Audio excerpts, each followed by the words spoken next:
उस बारे में बीजेपी ने उनको छूट दी है, अभय दिया है। उसके बाद ये भोंगा शुरू हुआ।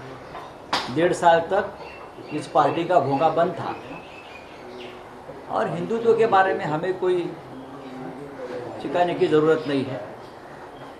हिंदुत्व शिवसेना के खून में है, रगों रगों में बहता है। और जब भी हिंदुत्व के ऊपर हमला हुआ है तो बीजेपी और ये बीजेपी के नए भोंगे सामने नहीं थे, हम थे। बालासाहेब ठाकरे, उद्धव ठाकरे और पूरी शिवसेना हिंदुत्व के लिए संघर्ष करती आई, लड़ती आई। हमारी जानें हमारे लोगों की चली गई। तो ये कल की बात छोड़ दीजिए, रात गई बात गई। हमने कल कहा ना, जब दिया बुझता है तो बड़ा हो जाता है, बुझने से। यही है बात। ऐसी है कि इस बातों को नज़रअंदाज करना चाहिए राजनीति में। अगर महाराष्ट्र में जो लोग महाराष्ट्र विकास आघाड़ी से या शिवसेना से नहीं लड़ पा रहे आमने सामने, वो लोग ऐसे हथकंडे अपनाते हैं, ऐसे लोगों को ताकत देकर हमारे खिलाफ बोलने के लिए बाध्य कर देते हैं। उनकी राजनीतिक रोटियां बनाते हैं, सेकते हैं। तो हमारे लिए कोई ये बड़ी बात नहीं है। बस हो गया, छोड़ दीजिए। सर, मराठीमध्ये राज ठाकरे यांनी अल्टिमेटम दिला आहे राज्य सरकारला। भोंगे अल्टिमेटम वगैरे राज्य सरकारला कोणी देत नाही। अल्टिमेटम द्यायची ताकद फक्त बाळासाहेब ठाकरेंमध्ये होती या महाराष्ट्रात आणि देशामध्ये। बाळासाहेब ठाकरेंनी या देशातल्या अतिरेक्यांना अल्टिमेटम दिला होता अनेकदा। मग अमरनाथ यात्रा असेल, वैष्णोदेवी यात्रा असेल किंवा या देशामध्ये इतर काही दहशतवादी कारवाया असतील, अल्टिमेटम द्यायची ताकद आणि कुवत राजकारणामध्ये फक्त या देशात हिंदू हृदय सम्राट बाळासाहेब ठाकरे यांच्यामध्येच होती। आजचा जो अल्टिमेटम आहे, हा जो भोंगा वाजतोय, हा भाजपचाच भोंगा आहे, सगळ्यांना माहिती आहे। जे आमच्याशी थेट लढू शकत नाही ते अशा प्रकारे भोंगे लावून एक माहोल निर्माण करतायत। ईडीच्या कारवाईबाबत जे काल ईडी कथक करत होते, ईडीच्या कारवायाबाबत अभय मिळाल्यामुळे केंद्राकडून हा भोंगा वाजू लागलेला आहे।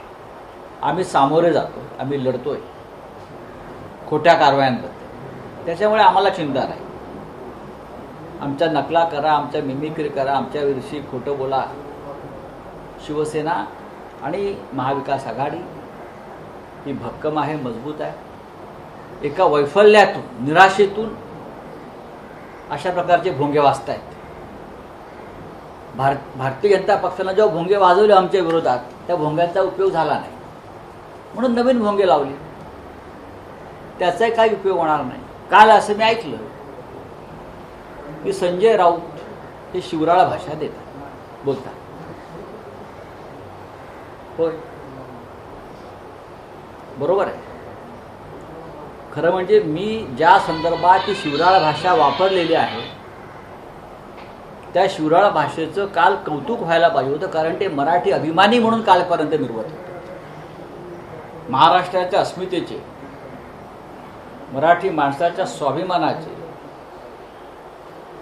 आम्हीच एकमेव तारणहार आहोत, शिवसेना नाही, अशा प्रकारची भूमिका घेऊन ते राजकारणामध्ये आलेले आहेत। त्याच्यामुळे माझ्या शिवराळ भाषेचं जर त्यांनी काल अभिनंदन केलं असतं किंवा शिवसेनेला पाठिंबा दिला असता, तर त्यांचं खरं मराठी प्रेम काल दिसलं असतं। किरीट सोमय्या या माणसाला तुम्ही म्हणताय ती शिवराळ भाषा वापरली आहे, आणि त्याबद्दल मला आणि शिवसेनेला त्याचा गर्व आहे। माझ्या आत्ताच माननीय पक्षप्रमुख उद्धव ठाकरे यांच्याशी चर्चा झाली या विषयावर। तेही मला हेच म्हणाले, किरीट सोमय्या यांना शिवराळ भाषा मी का वापरली याचा जर अभ्यास केला असता, तर एक मराठी म्हणून माझी वेदना त्यांना समजून घेता आली असती। हाच किरीट सोमय्या ज्याने मुंबई आणि महाराष्ट्रातील शालेय अभ्यासक्रमात मराठी भाषा सक्तीची असू नये म्हणून हा माणूस कोर्टात गेला होता आपल्या महाराष्ट्राविरुद्ध, मराठी माणसाविरुद्ध. त्याच्याविरुद्ध मी शिवराळ भाषा वापरली. हाच किरीट सोमय्या आणि त्या मुंबईतले इतर काही अमराठी बिल्डर्स, फंटर्स यांनी मुंबई महाराष्ट्रापासून तोडण्याचं एक प्रेझेंटेशन तयार केलेलं आहे. मी बोललोय आणि हे दिल्लीच्या वृत्तपत्रात सुद्धा याच्याविषयी सुतोवाद झालेला आहे. मी सांगतो त्याच्यावर. मुंबई महाराष्ट्रापासून तोडावी, मुंबईवर मराठी माणसाचा हक्क आणि अधिकार असू नये, यासाठी एक प्रेझेंटेशन या लोकांनी तयार केलेलं आहे. आणि हे सतत दिल्लीत जाऊन लॉबिंग करतायत गृह खात्यात की मुंबई महाराष्ट्रापासून तुटावी, मुंबईवरती महाराष्ट्राचा, मराठी माणसाचा अधिकार असू नये. याबाबत त्यांची काही कारस्थानं चालू आहे. त्याचा सूत्रधार सुद्धा हा किरीट सोमय्या आणि भारतीय जनता पक्षाच्या संदर्भात काही बिल्डर्स आहेत, उद्योगपती आहेत महत्त्वाचे. हे जेव्हा मला समजलं तेव्हा संतापून जर माझ्या तोंडातून शिवी बाहेर पडली असेल, मी त्याला शिवी म्हणतच नाही, जी लायकीच आहे, तर मला असं वाटतं मराठी जनता मला त्या शिवीबद्दल माफ करेल आणि मला उत्तेजन देईल. ही एका मराठी माणसाच्या तोंडातून, शिवसैनिकाच्या तोंडातून निघालेला अंगार आहे. तुम्हाला जर किरीट सोमय्यांनी जी मराठी विरोधी भूमिका घेतलेली आहे गेल्या अनेक वर्षापासून आणि मुंबई तोडण्यासंदर्भात जे प्रेझेंटेशन त्यांनी तिकडे दिल्लीत सादर केलं आहे, त्याचं समर्थन तुम्ही करणार असाल तर ठीक आहे, माझ्या शिवराळ भाषेवर तुम्ही जरूर टीका करा. मग तुमची भूमिका बदलली असेल तर या किरीट सोमय्याला तुमच्या शिवतीर्थ बंगल्यावर बोलवा आणि त्याचा शाल व श्रीफळ देऊन सत्कार करा आणि त्याच्या पुढे झुका. आम्हाला काही म्हणायचं नाही. पण महाराष्ट्र आणि मुंबईतला मराठी माणूस हे सहन करणार नाही. करा ना मग तुम्ही किरीट सोमय्याचा सत्कार करा. तुम्ही हाच किरीट सोमय्या ज्याच्यावरती मी शिवी घालतो असा तुमचा आक्षेप आहे, अजूनही घाले, कारण तो महाराष्ट्रद्रोही आहे. INS विक्रांत संदर्भातला जो घोटाळा बाहेर आलेला आहे, देशाच्या संरक्षण व्यवस्थेशी खेळण्याचा, लोकांच्या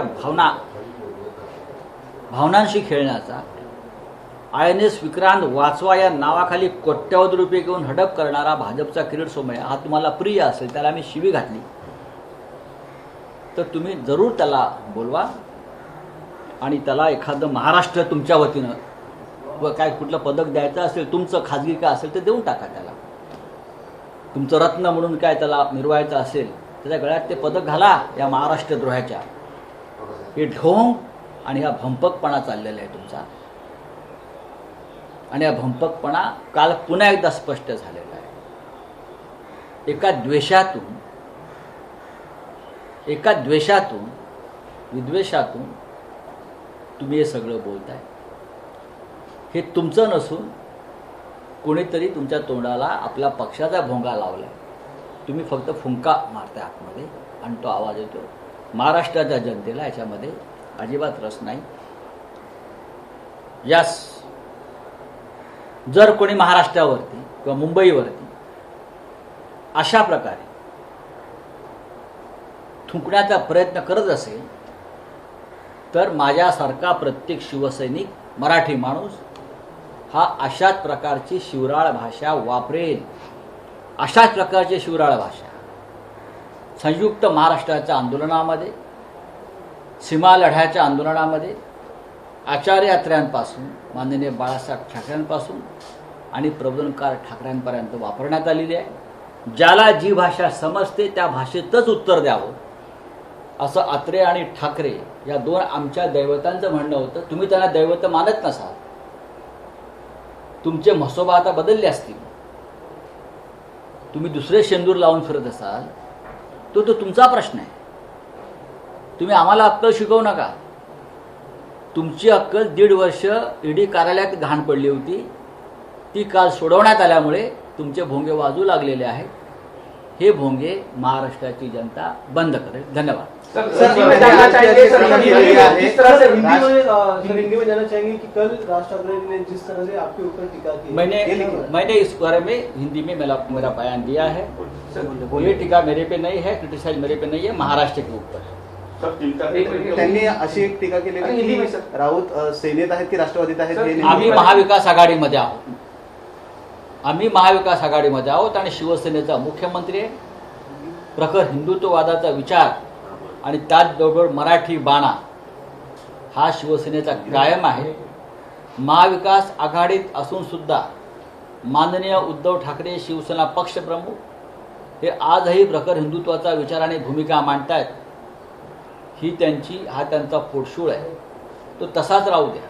धन्यवाद. सर हिंदी में जाना चाहेंगे सर, जिस तरह से राज ठाकरे नहीं हो गया सर, हिंदी में नहीं बताया सर. हिंदी में जिस तरह से राज ठाकरे ने कहा कि किरीट सोमैया के लिए भाषा यूज की गई और मैंने जो भाषा का इस्तेमाल किया है मैं उसका समर्थन करता हूँ. महाराष्ट्र की जनता समर्थन करती है. ये किरीट सोमैया जिसने INS विक्रांत के नाम पर करोड़ों रुपए का घोटाला किया है, देश के साथ धोखा किया है, राष्ट्रद्रोह किया है, ऐसे व्यक्ति के बारे में अगर मेरे मुंह से या महाराष्ट्र के मुंह से जुबान से कोई गलत शब्द निकलता है तो मुझे लगता है जनता हमें ज़रूर माफ़ करेगी, क्योंकि ये इतना बड़ा घोटाला, इतनी बड़ी निर्लज्जता हमने देखी नहीं. दूसरी बात, ये किरीट सोमैया जो हम आजकल मुंबई महाराष्ट्र से अलग करने की, केंद्र शासित करने की एक चाल, एक प्रेजेंटेशन बना रहा है और दिल्ली में जाकर गृह मंत्रालय को बार बार कन्विंस कर रहा है. ऐसे व्यक्ति के खिलाफ, महाराष्ट्रद्रोही व्यक्ति के खिलाफ अगर मेरे मुंह से ऐसे शब्दों का इस्तेमाल अनपार्लियामेंट्री निकल चुका है तो मुझे उसमें कोई खेद नहीं है और मुझे गर्व है और पूरे महाराष्ट्र को गर्व है. अगर राज ठाकरे को ये किरीट सोमैया के बारे में, जिसने देश के साथ गद्दारी की है, जो महाराष्ट्र का गद्दार है, ऐसे किरीट सोमैया के बारे में अगर इतनी प्रेम उमड़ आया है तो ज़रूर अपने घर पर बुलाए और उनका सम्मान कीजिए. धन्यवाद, आप उसका सम्मान कर लीजिए. लेकिन यही किरीट सोमैया का बयान देखो जब राज ठाकरे को ईडी में बुलाया था. राज ठाकरे का ईडी का घोटाला यही किरीट सोमैया और बीजेपी के लोग बार बार उछाल रहे थे. आप उनका भोंगा बनकर आप बात कर रहे हो. मुझे आज अगर बाला साहब ठाकरे होते तो क्या बोलूं. नमस्कार, मैं हूं मानक गुप्ता. अगर आपको हमारा ये वीडियो पसंद आया हो तो इसे लाइक और शेयर जरूर करें और हां, हमें सब्सक्राइब और फॉलो करना ना भूलें ताकि आप देश और दुनिया की कोई खबर मिस ना करें. तो जुड़े रहिए हमारे साथ और देखते रहिए न्यूज़ 24.